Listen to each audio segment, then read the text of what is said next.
Welcome to the Interior Design Toronto podcast. If you live in the GTA and you love interior design, you've come to the right place. In today's episode, I pick the brain of Kasra Rahimi. Kasra is the second-generation owner of Kasra Rugs in Richmond Hill, and he really knows his stuff when it comes to hand-knotted rugs. I originally invited Kasra on the show to dive into Persian rugs, but once we got talking, Kasra's knowledge of both hand-knotted and machine-made rugs shone through. If you're even considering upgrading the rugs in your home, you should definitely give Kasra a call. With that said, let's dive into our podcast interview with Kasra Rahimi of Kasra. So, can you share with me the story of Kasra Rugs and what inspired you to specialize in hand-knotted Persian rugs? Yeah, for sure. So my mom and dad started the business in 1992. They had moved here from Iran in the late 80s, and they lived with my mom's cousin when they first came to Canada, and her husband was in the rug business. So it was some work for my dad, just a way to kind of get started. He didn't work in the rug industry before they moved here. So he would work, they would work together, and he kind of learned about it. Then eventually he ended up working at a shop, which was in Thornhill. It was called Aban, Aban. A lot of the shop owners now at one point or another, they also work there. So he kind of rose up the ranks there. I think he was like the shop manager at one point. And one day he went to the owner and he said, "Hey, because he was pretty close with the owner." And he said, "Hey, I'm thinking of starting my own thing." So yeah, the shop owner, gave him his well wishes, said, "No problem, you should do it." And that's kind of how it started. My dad, he got my mom to help him out. They got their own place in Richmond Hill, and we were in that location actually for over 30 years. Wow. Yeah, we just moved down the street a few months ago. We moved about like 2 minutes down the street. So we've been in the same area ever since then. That's kind of how it all started. And now you're running the shop. Now I'm doing what I can. Yeah. Yeah. All right. So I assume everybody has an idea of what a Persian rug is, and probably a lot of them, myself included, are wrong. What makes a Persian rug Persian? Obviously, the geography. But other than that, and specifically a handmade Persian rug, if you could differentiate between that and a machine-made one. Correct, for sure. I get that question actually a lot of the time from clients. So you nailed it. The first thing is it has to be from Iran to actually call it a Persian rug, because we have, Persian designs and things like that, and you have to be careful. It's good to know it has to come from Iran, and a lot of countries make rugs. India, Nepal, Pakistan, Afghanistan, they make beautiful rugs. But if someone's telling you you're buying a Persian rug, it should be made in Iran. The main thing with a handmade rug versus machine made is it's a lot harder to make a handmade rug. They're a lot more durable. Machine made rugs are basically they're mass produced. So, and there's nothing wrong with that, but there should be a big difference in price. You shouldn't be paying much for a machine-made rug. Okay. So let's say I was out shopping, and is there a way to tell the difference between a higher quality handmade Persian rug and possibly a lower one? For sure. What should I look for? Yeah, so the first thing you want to look for, you flip the rug on its back, look at the back side, you'll be able to see all the individual knots. The smaller the knots, the more workmanship, and typically the price goes up. Now, any handmade rug is good, any hand knotted rug is very good, but the ones that cost a bit more typically have, we say knots per square inch, smaller knots, more finely woven, more knots per square inch. It's almost like looking at or describing the pixels on a TV, how it has a sharper image. That's one analogy I always use. It's very similar in that way. Okay. That's funny. I was thinking that exactly. I was like, that sounds like my TV. How many pixels, right? Exactly. Yeah, same thing. So another thing when I'm searching for my last TV was brand name as well, right? So size of the TV, number of pixels, and then there's brand name. So I assume you probably source your rugs from the same people, companies all the time. You're not trying out new people, like I assume. Typically, yeah, because we've been working with the same families for decades now in Iran, in India, Pakistan. So we trust them. We know what they have. So when it comes to Persian rugs, not so much brand names. It's more each region in Iran has their own style, their own color, their own motif. So we kind of source from each region, and they each kind of have their own quality. So something from one city will have, typically their rugs are a certain number of knots per square inch versus another city. So we are another region or province. So we kind of source from all around. And like you said, typically we're working with the same families over there. Okay. And you mentioned in comparison to a machine made rug, the durability. Can you go into that? Like my parents had a hand knotted Persian rug when I was a kid that they got from my grandmother, and they had it for the longest time. Like it ended up going. My brother has it now, but I mean, it's Okay, cool. it's the kind of thing that you can pass down from generation to generation, and that is like a completely mind blowing concept. If someone who just bought a machine built rug. Exactly. That's the main thing. You're getting quality, you're getting durability. There's a common misconception where, some clients who are a bit new to it, and I love having these conversations with them where they think, it's luxurious. We can't step on it. We can't walk on it. And I tell them, no, it's the opposite. These things they're made to be used. They're made to be walked on. They'll last for decades, generations, versus machine made rugs. And there's nothing wrong with it. They don't wear quite as well. They're more kind of use it, every certain amount of years, you kind of throw it, you get a new one. If you do have, let's say, pets or little kids, if there's an spills, stains, they don't do as well as a handmade rug. Right. Yeah. Yeah. That actually kind of described my mother, how she treated it, how, as kids, me and my brother, we were not allowed on it. Okay. And definitely not if like one of us had a beverage or something in our hand. It was like, you stay off of that. Because she knew how much it cost when it was bought in the first, and she's like, you had to treat it a certain way, and she looked after it. So that's another question I had is how do you care for a hand knotted Persian rug, or how should you care for it? It's actually pretty simple. You just have to vacuum it. You vacuum it, once a week is great. You can even vacuum it once a month. Depends on the person, depends on the usage. It's really simple because they hold up so well. I mean, if you spill something on it, it's the same thing. You put a little bit of water exactly where you spilled, let's say coffee, wine. You just put a little bit of water on it and you dab it or blot it with, it could be a paper towel or even just a regular towel, a cloth, and usually it comes right out. Most of it would come right out. And then if you ever do get it cleaned professionally, which you should look at doing at some point regardless, it'll look brand new again. Okay, cool. Yeah. Switching tacks slightly. Lots of homeowners will have different styles to their home, and I'm trying to picture somebody with a very modern home. Can a Persian rug fit into that type of environment, or is it really stylistically? Do you see people doing that? I see people doing that. People are going to think I'm biased. I think it's an excellent choice with modern homes. I'd say, out of 10 clients with modern homes, 8 of them probably want a modern rug. But we do have some clients that they have a modern home, and I'm always pleasantly surprised when they want a Persian rug. I'm like, okay, nice, because genuinely, my 2 cents, Persian rugs look excellent in modern homes. They add a bit of color. They add a bit of character. I think with the light colors, with the light finishes, light floors, it's so nice when you can just put in something with a bit of a color or a pattern. Yeah, something completely different than the rest of their look.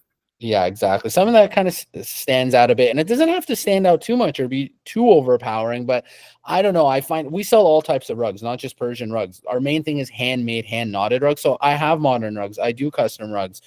Again, to each their own. Just sometimes when everything kind of blends in, and sometimes it's nice to have something that stands out at least a little bit, like a conversation piece. Yeah, something unique. Yeah, for sure. Something unique. Exactly. In preparing for our chat, I did a ton of Googling and found that there is such a thing as counterfeit hand knotted rugs. I assume that means they're not hand knotted at all, but they're done in a way, or maybe they're just sold in a way. They're sold to people who are unsuspecting and don't know, like you said, to flip the rug over and check for the. So if you were to run into that, or possibly advising homeowners to avoid something like that. Yeah, Any nowadays, tips? yeah. Sorry? Any tips? Yeah, for sure. Nowadays, you have to be really careful. I mean, I've come across the past few years there's some new rugs in the market that are machine made and they almost look handmade.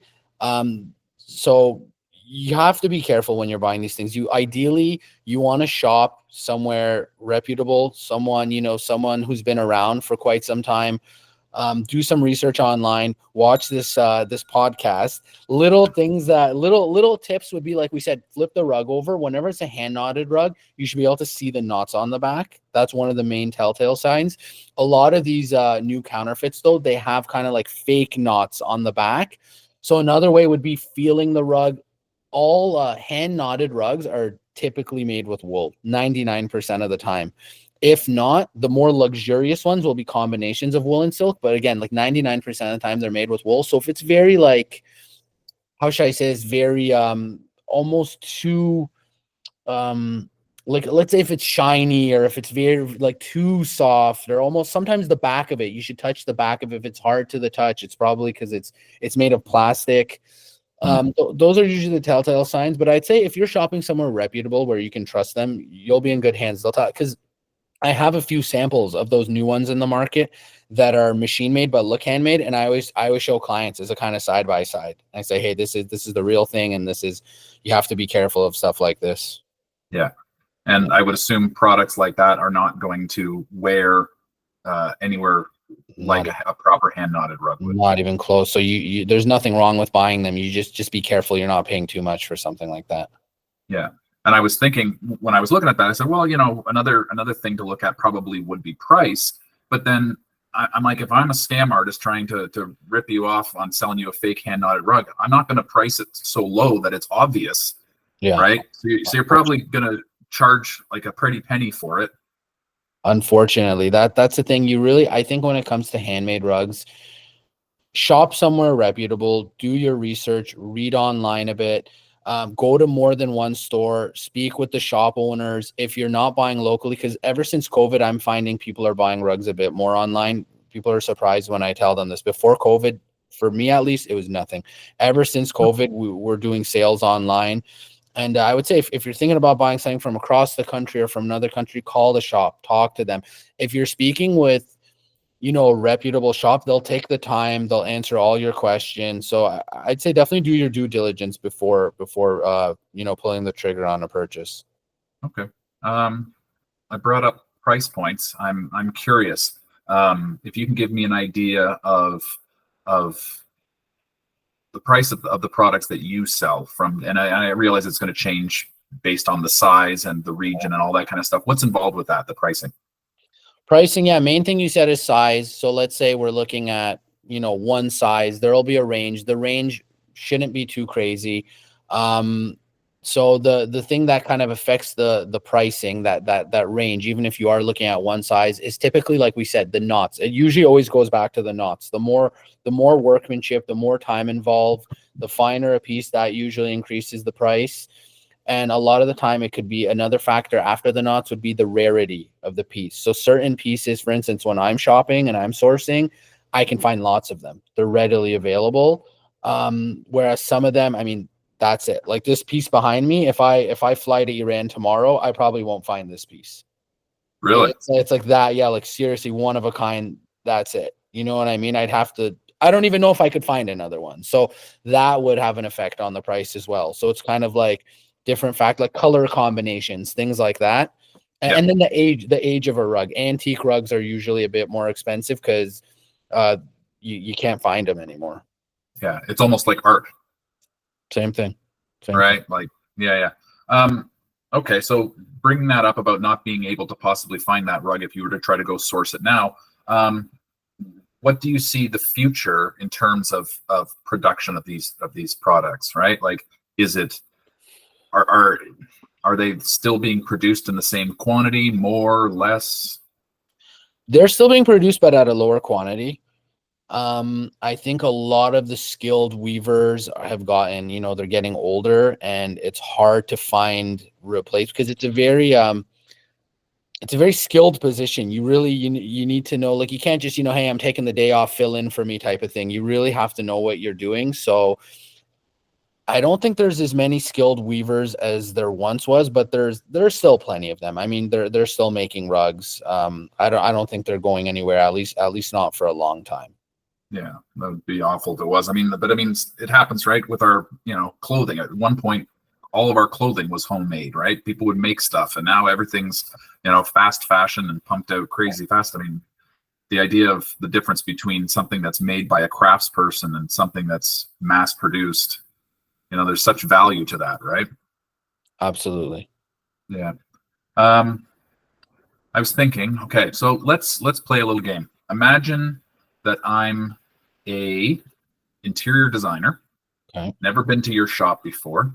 I've got a client who's interested potentially in a hand knotted rug, and but I don't have a ton of experience.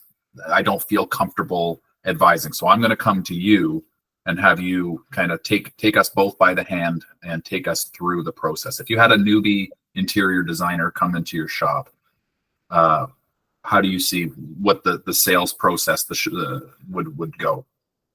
Firstly, I would probably ask them, what do they like? Do they like modern? Do they like traditional? And then from there, I have a sense of what they like, and I'll start explaining to them how the rugs are made. I would explain the materials, the price points. I would compare modern to traditional just to show them the quality, the comparisons of the craftsmanship, price points, explaining the price points to them, the materials to them, comparing to, machine made rugs, things of that nature, the sizes, all that kind of stuff, letting them know about the possibility of making custom rugs, what goes into that versus stuff that's ready in stock. Okay, so yeah, so what would be involved with having a custom rug created? Yeah, so I mean, we have lots of our own designs here. We have our own samples from different suppliers. So, you can pick one of those and we can make it for you in any size. We'd show you the materials, different colors. We have some clients, they don't want one of our samples. They've seen something on just browsing on Pinterest or something, and they want to make that specifically. We can do that as well. We take the picture and we can make them something very similar. Again, going through materials, colors, just the craftsmanship, timelines, pricing, and letting them know kind of what affects that, because sometimes they'll say, why does it take 1 month? Why does it take 2 months? And we kind of explain that to them. Or why is this one this much and this one you showed me is this much? Why is there a difference in pricing? So kind of explaining all that goes into the making of the rug and the price points, and just so they understand what they're buying or what they're considering buying and looking at. Right. Now, that custom rug, is that a machine built rug or a hand knotted? No, hand knotted. Hand knotted. And, and the timeline? Timeline. So most of the stuff that I stick with is like within 2 months. If you want like a big rug, 3 months. I've heard some places you go and they tell you like you have to wait 5-6 months. I typically stay with designs where it's at least the stuff I carry that's like 2-3 months, because I don't know how many people are going to want to bother waiting 5-6 months.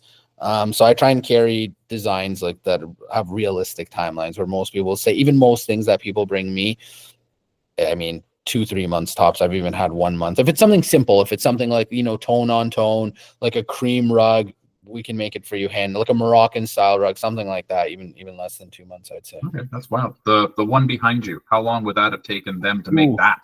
This months, at least months. This would have taken quite some time because it's a bit more intricate. Something that goes into it is the use of color. There's so many colors in this if you really look at it closely. So I would say something like this would have definitely been more than 2 months. It would have taken quite some time. Yeah. The knots, I was gonna say the knots per square inch is another big one that's gonna drive up the timeline. But I find people nowadays who are looking for custom rugs, typically they're not getting stuff that's like super tightly woven, so it doesn't take too long. Okay. Even for a good quality piece. Yeah. So would that be like, for you, that's your favorite? I mean, you would think so. It's right up. I'm sitting at my desk. I mean, it's one of my favorites in the shop. I like old pieces. Like, in my heart, my favorite stuff is I like Persian rugs. Maybe because I grew up with them. But so I'm Persian, of course, born and raised in Canada. But a lot of the new generation, even in Persian, they're not a big fan of them. I love them, maybe because I grew up with them. So maybe not my top, choice in the shop, but definitely one of them for sure. Okay. Okay. Well, that technically is all of the questions I had written for you. Okay. And I'm sitting here trying, like, man, I got you here. I might as well pick your brain a little bit. Is there anything you think I've missed? Like, no, we did pretty bang on. I would again maybe go into kind of the common misconceptions about rugs, because I have these types of, conversations with my clients a lot of the times of, sometimes price points, people get scared. They think it's going to be, thousands upon thousands of dollars when that's not necessarily the case. You can get a good handmade rug and it's not going to be thousands of dollars all the time. Again, misconceptions where people think, I can't walk on it. I'm scared to spill something on it. And I tell them it's actually the opposite. They wear very well. They're very reliable, very durable. They're made to be used, things of that nature. So I love talking to clients about stuff like that.